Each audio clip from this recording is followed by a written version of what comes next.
Carl Sagan ने कहा था, असाधारण दावों के लिए असाधारण सबूतों की आवश्यकता होती है।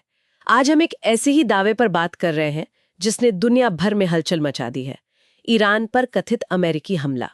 इसे ऑपरेशन मिडनाइट हैमर का नाम दिया जा रहा है। जी हाँ, और हमारी चर्चा का आधार बीबीसी में छपी रिपोर्ट्स हैं जिनमें पेंटागन की ब्रीफिंग का जिक्र है। बिल्कुल।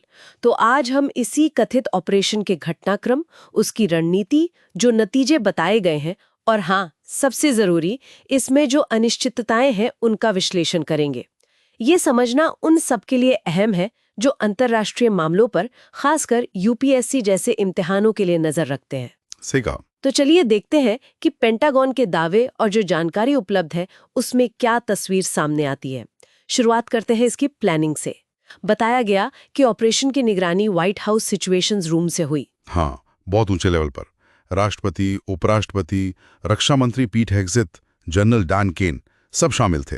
ये अपने आप में दिखाता है कि ऑपरेशन कितना अहम माना गया होगा। बिल्कुल। और पेंटागन के मुताबिक एक्शन शुरू हुआ मिसौरी के व्हाइट मैन एयरफोर्स बेस से।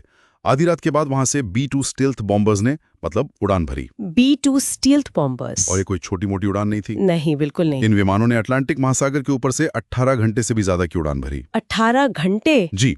और इसमें हवा में ही ईंधन भरना, वो प्रक्रिया भी शामिल थी। बहुत ही जटिल। वाकई, 18 घंटे की उड़ान, हवा में ईंधन भरना और फिर सीधे ईरान के सबसे सुरक्षित परमाणु ठिकाने।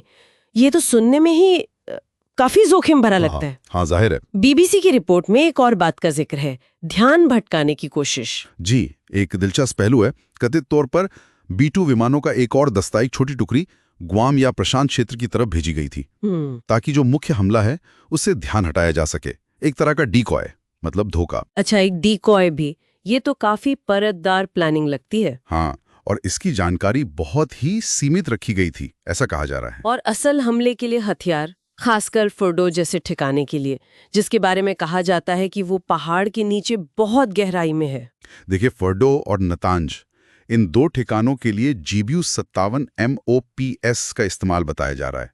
इन्हें बंकर बस्टर बॉम्ब भी कहते हैं। Bunker buster? जी, ये खास तौर पर बहुत गहरे, मतलब 80-90 मीटर तक अंदर घुसे लक्ष्यों को भेदने के लिए डिजाइन किए गए हैं। 80-90 मीटर? हाँ, और बीबीसी के अनुसार ये पहली बार था जब इन बमों का युद्ध में इस्तेमाल हुआ। पहली बार?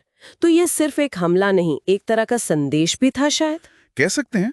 शायद ये दिखाने की कोशिश के अमेरिका के पास ऐसी क्षमता है जो शायद किसी और के पास नहीं, और वो इसका इस्तेमाल कर सकते हैं। और इस्फहान, तीसरा निशाना वो था, है ना? उस मिसाइलें दागी गईं, ऐसा बताया गया है। यानी अलग अलग ठिकानों के लिए अलग अलग पर बेहद शक्तिशाली हथियार। बिल्कुल।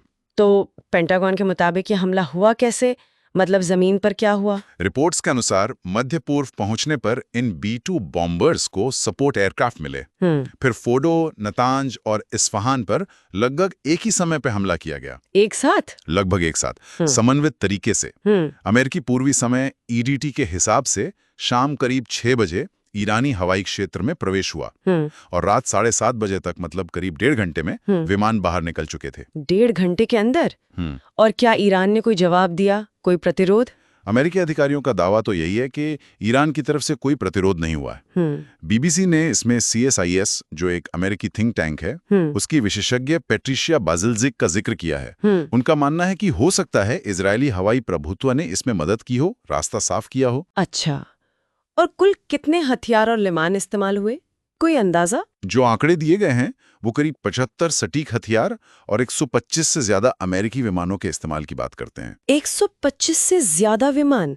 ये तो बहुत बड़ा ऑपरेशन है। जी हाँ, अगर ये आंकड़े सही हैं तो। अमेरिकी रक्षा मंत्री हेग्सेथ ने तो इसे ईरान की परमाणु क्षमताओं का शक्तिशाली और स्पष्ट विनाश करार दिया। हाँ, ये उनका आधिकारिक बयान था। लेकिन ईरान ने क्या कहा? उन्होंने हमले की पुष्टि तो की है। हाँ, ईरान ने हमलों की पुष्टि की, लेकिन उन्होंने कहा कि नुकसान बहुत कम हुआ है, उसे ज्यादा तूल नहीं दिया। तो यहीं पर वो कार्ल सेगन वाली बात आ जाती है ना? असाधारण दावे और सबूत। बिल्कुल, क्योंकि स्वतंत्र रूप से इन बातों की पुष्टि करना, जैसे कि विमान किस रास्ते से गए या हमला ठीक किस वक्त हुआ, ये सब बेहद मुश्किल है। और उन बंकर बस्टर बमों का क्या वो वाकई इतनी गहराई तक गए? यही सबसे बड़ा सवाल है। सैटेलाइट तस्वीरें शायद कुछ बाहरी नुकसान दिखा सकती हैं, पर बम कितनी गहराई तक असरदार रहे ये बताना मुश्किल है। क्या वो भूमिगत सुविधाएं वाकई नष्ट हुईं?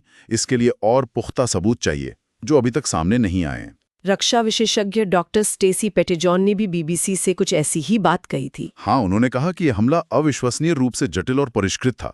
शायद ही कोई और देश ऐसा कर पाए। लेकिन उन्होंने भी यही सवाल उठाया कि क्या इससे ईरान का परमाणु कार्यक्रम स्थायी रूप से पीछे चला जाएगा? ये स्पष्ट नहीं है। तो मतलब तकनीकी कामयाबी एक बात है और रणनीतिक नतीजा दूसरी। बिल्कुल, यही मुख्य बात है। ये ऑपरेशन सैन्य तकनीक, गोपनीयता, धोखे का एक जबरदस्त प्रदर्शन हो सकता है। दुनिया के शायद सबसे ताकतवर पारंपरिक हथियारों में से एक का पहली बार इस्तेमाल हुआ, पर सामरिक सफलता यानी ऑपरेशन का कामयाब होना और रणनीतिक सफलता मतलब जो लंबे समय का लक्ष्य था वो हासिल हुआ या नहीं, ये दो अलग अलग चीजें हैं। तो यहाँ हमारे सामने और सुनने वालों के लिए सोचने का एक बड़ा सवाल ये खड़ा होता है। मान लीजिए कि ऑपरेशन मिडनाइट हैमर तकनीकी रूप से सफल रहा, जैसा दावा किया जा रहा है, पर क्या ये वाकई ईरान के परमाणु इरादों को हमेशा के लिए रोक देगा? या फिर ये सिर्फ उस क्षेत्र में जो तनाव पहले से है उसे और भड़काने का काम करेगा? ये वो सवाल है जिसका जवाब शायद आने वाला वक्त ही देगा। और ये अंतर्राष्ट्रीय संबंधों और सामरिक अध्ययन के लिहाज से बहुत अहम रहेगा। इस विश्लेषण पर आपकी क्या राय है, हमें कमेंट्स में जरूर बताएं। ऐसी ही महत्वपूर्ण अंतर्राष्ट्रीय घटनाओं और रणनीतिक मुद्दों पर गहरी जानकारी के लिए हमें सब्सक्राइब करें और अगर ये चर्चा उपयोगी लगी हो तो इसे लाइक करना ना भूलें।